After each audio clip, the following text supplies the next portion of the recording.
ప్రజలు కొత్త సంవత్సర వేడుకలు ఘనంగా జరుపుకుంటున్నారని, తెలుగు పండుగలు మర్చిపోతున్నారని శాసన సభాపతి అయ్యన్న పాత్రుడు ఆందోళన వ్యక్తం చేశారు. తెలుగు పండుగలను ఘనంగా జరుపుకొని మన సంస్కృతిని ప్రపంచానికి చాటాలని అయ్యన్న పాత్రుడు పిలుపునిచ్చారు. ఇందాక వాళ్ళు మాట్లాడుతూ ఒక విషయం చెప్పారు. మా మార్క్సిస్టులు ఉగాది పండుగ చేస్తున్నామని చెప్తే వీరందరూ బ్రహ్మాండంగా చప్పట్లు కొట్టారు. మన రాష్ట్రంలో మనం ఎందుకంటే ఉగాది పండుగ చేసుకోవట్లేదు?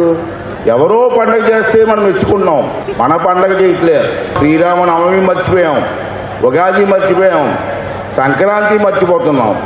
ఆ కళలన్నీ ఎక్కడికి పోతున్నాయో తెలియట్లేదు. మీరు ఒకసారి ఆలోచిస్తే మొన్నే వచ్చింది డిసెంబర్ 31, జనవరి 1. ఆ పండగ మాత్రం తెల్లవారులు చేసుకున్నారండి ఇప్పుడు జనం.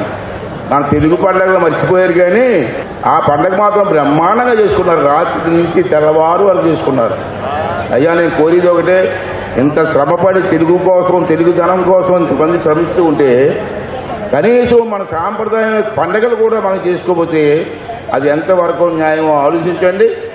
దయించి ఆలోచించి ఇప్పటి నుంచైనా మన పండుగలు ఏమున్నాయండి, సంక్రాంతి, ఉగాది, శ్రీరామనవమి, ఈ పండుగలు బ్రహ్మాండంగా చేసి మన తెలుగు జనాన్ని, మన తెలుగు సంస్కృతిని ప్రపంచానికి చాటి చెప్పాలని చెప్పి మరొకసారి మీ అందరినీ కోరుకుంటూ సెలవు తీసుకున్నానండి. థ్యాంక్ యూ వెరీ మచ్ అండి.